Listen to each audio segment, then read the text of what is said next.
Liz, can you tell us a little about who you are, where you're from, what shop you work at?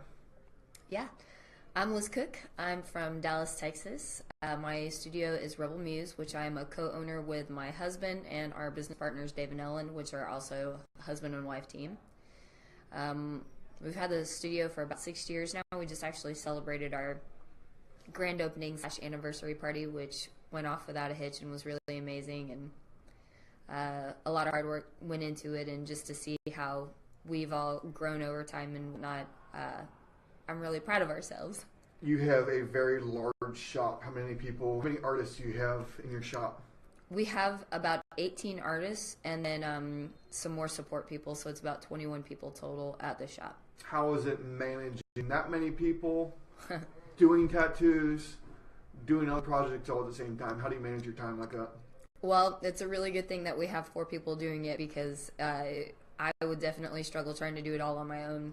Cookie and Ellen do a lot of the behind-the-scenes stuff for the shop, which really makes it work out really, really well. They really bust their ass for it. And then me and Dave support in other ways that are more of the, tattooing kind of aspects of it. But it's just a constant coming together as much as we can and thinking about creative ways to solve problems, and understanding the dynamic of ourselves and then the dynamic of all of our guys that are working in the studio, and trying to support them just as much as we support each other. I personally know you as a portrait artist. I think that's what you're pretty popular in the tattoo community as. Did you always want to be a portrait artist? How did you end up being a portrait artist? I think I actually just wanted to really... I mean portrait artist, I'm sorry. Yeah, no. I'm sorry. I meant realism. I think I actually just was really, really into color, and in college, my schooling at the time was away from the illustrative, which is what I had started doing naturally on my own before college.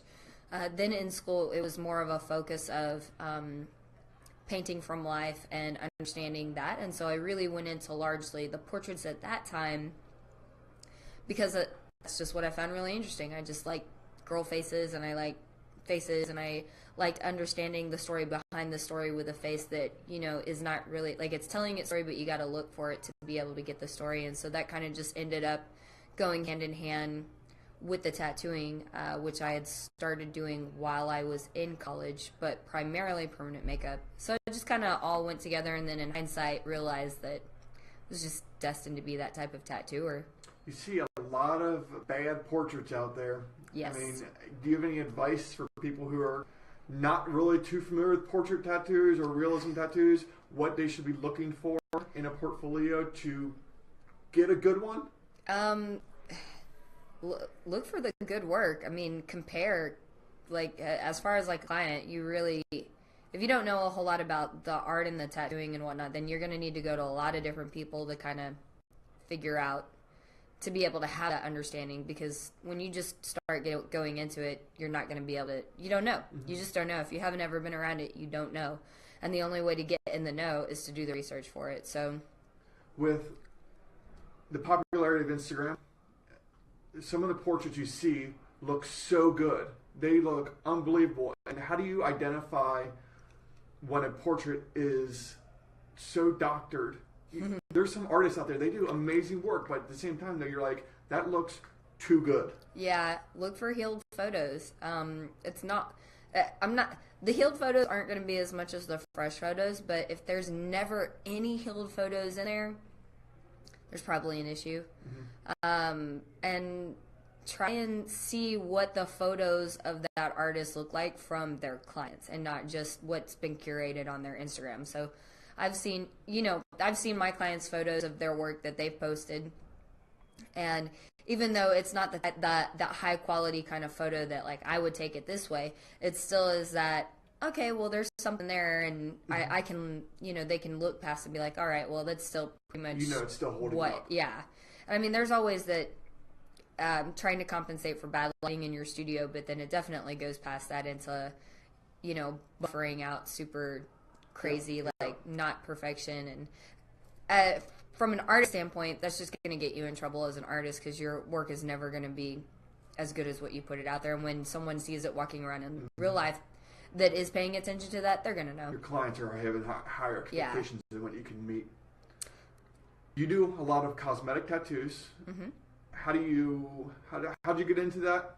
So that was actually how I got into the tattooing world. I was working at a beauty salon when I started college, and the owners wanted to start just bringing in some other options into the beauty salon, and that was one of them. And the owner's wife had started doing the training for it and found that it wasn't really the right fit for her. Knowing that I was into the art, thought that maybe that would be something that would be a good fit for me, so actually paid for me to be able to go do some training and stuff. Which it was just something that I picked up fairly natural, being as analytical and obsessive as I am about how I approach the technical of stuff. But I did realize back then that there was a major lacking as far as what education was actually available for it. So at the time, I was like, I'm just doing this right now because it's closer to what I want to do, but it's not what I really want to do. Eventually got my tattoo apprenticeship in Australia, really focused on perfecting my skill and being able to translate what I could do on paper and canvas into the tattoo. And then eventually saw that the permanent makeup world had not actually gotten better, but it actually gotten worse since I was in it. So then that was an opportunity to be like, okay, this is something that I can make a difference in. So then I've been back into it. We have a pigment company now, Ever After, with a formula that's more based on a traditional kind of tattooing formula, instead of a lot of the silly stuff that's out there for the permanent makeup world. And then trying to really just spread the message as calling BS on a lot of the stuff that's been propagated for years and years and years that just isn't accurate. So yeah, working on some background kind of education models for that and trying to really bridge the gap between what we get with a traditional tattoo apprenticeship and what people are not getting in that sense with the permanent makeup education now. I see you tattooing your own lips on Instagram occasionally. And how long does that typically last? Anywhere from about 1 to 3 years, depending on how pigmented you're going for at the time. The first time I tattooed my lips, I wasn't going for something heavily pigmented. I really wanted something that was only going to be about a year before I was going to really need to come back in. And the last time I tattooed myself, it was a little bit heavier, but still wanting to see how much I can affect those things yearly when I change it. So I'll tattoo myself again this probably around Christmas, and most likely this time I'll go a lot heavier to see what I can get out of it. So it's interesting because on the face, some things are very similar to the rest of the body, and then there are things that are not at all like the rest of the body that you're just not going to know until you're either doing an apprenticeship or taking a lot of classes. And what I tell people is be prepared to invest the same amount of money that you would for any other college education on not just tattooing, but definitely the permanent makeup, because you'll spend as much money figuring out what doesn't work as what does work. You'll spend as much money attending classes for people that you realize shouldn't be teaching that class. We're here at the Explorer Conference. You presented on Monday. Can you give a brief summary on what you presented about? I heavily talked about color theory, so trying to be as dynamic as possible using hue, value, and chroma, and then talking about the technique that I really think about while I'm tattooing and the variety of that and how to put that all into one tattoo to get the effect that you want. My effect that I usually work with is some type of airbrushing kind of technique, is what other people have kind of started labeling it as. And then just doing a lot of time lapse of a tattoo on some fake skin and showing how everything related back to that. I thought it was very interesting. Thank you. One of your parts of your discussion was the use of digital format technology in tattoos. How do you feel about the digital versus paper comparison? I was rocking the digital stuff even before I started tattooing, and looking back, it's like, wow, this was just all in line with eventually becoming a tattooer. It streamlined my approach. It allowed me to be able to exhaust all the possibilities pretty much that I was going to be thinking about for whatever piece I was working, whether it was on canvas or was eventually going to be on the body. And I really like to figure out every direction that I could go with something before I settle. But also in terms of working on the body, sometimes you have these grandiose plans and it just doesn't end up working that way. So I like to be able to plan, if this happens, I've got this is the direction I can go, instead of being freaked out at that moment and having a panic attack of like, oh God, what am I going to do now? So I think digital is a really great way to do that. But like a lot of the presenters and council have said beforehand, you still have to have that fundamental drawing basic and that art knowledge to be able to know when something is working or not working. And that only comes with just time and really doing a lot of practice, in and outside of tattooing. Do you think for young artists that they should start with a pen and paper? Yeah. And then eventually move to digital? Start with everything. Just pen and paper, if that's the easiest thing that you have access to and it's the most cost effective at the time, start there. But just do it. Do everything that you possibly can. If the digital is, something that's in your, go back and forth between both of them. Don't just limit yourself to one form. Get out and do as much of it as you can. That was one of the really great things that I got out of going to school for art first, was that I was really exposed to a lot of different stuff that I'd never been exposed before. I saw things that I hadn't seen that I liked, that before I'd only seen one aspect of it that I didn't like, so I had turned myself off to it. So I think it's really just trying to be exposed to as much as you can and practice as much as you can with any different medium that you can. We just sat through Russ Abbott's seminar about designing on a digital platform. Where do you think that the digital format's going to lead tattooing in the next 5 to 10 years? I think we're going to see some really awesome stuff with the three-dimensional kind of things, which Russ has already started kind of showing us. And I've even found myself, I've bought so much stuff from Tattoo Smart and trying to learn that because I am so limited on my extra education time that I really wanted to be super concentrated and just get to the point. And Russ has been really great about giving that to us. So I think we're going to see a lot more of that coming out, a lot more artists that are more familiar with that and seeing the opportunity to be able to present it to tattooers and other artists that are going to be out there for developing their work as well.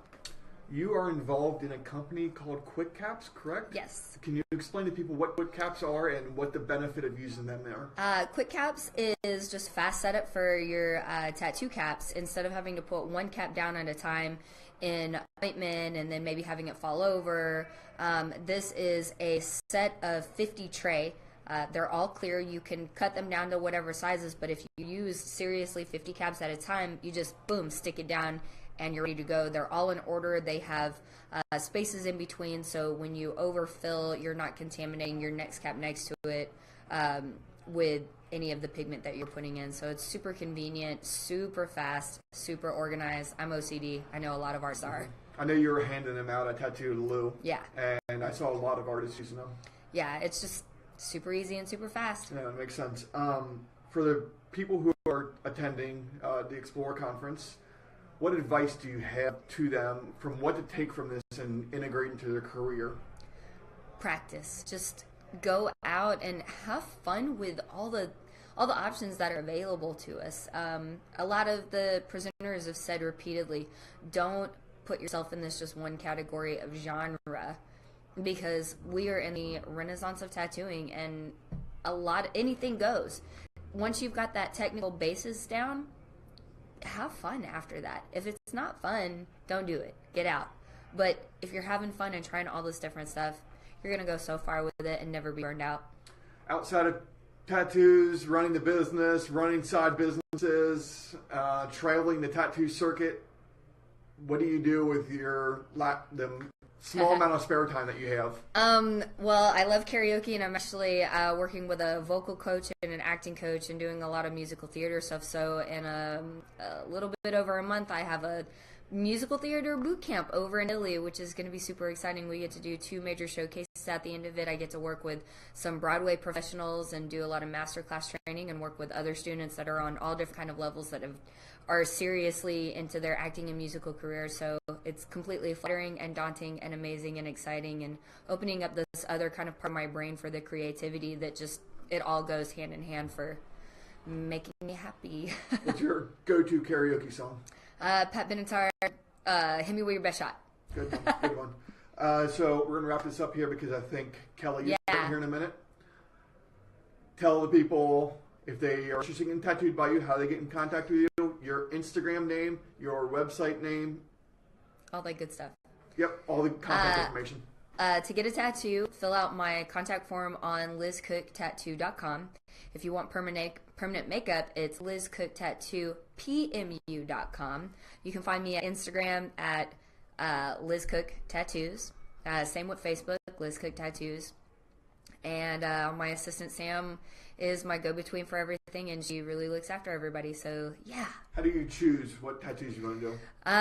Right now, it's the biggest and the most interesting idea with the most amount of artistic freedom. So people that genuinely mean it when they say, I just want something cool that you do. I have a lot of different options. I even have an inspiration folder that if people are wanting to do something that's a single session, or if you're really wanting to be coming out to see me for a couple of years and do something crazy massive, I've got the inspiration there. So definitely hit me up. All right, cool. Well, we appreciate you taking the time to sit down with us. We're huge fans of you and your shop, everybody at your shop.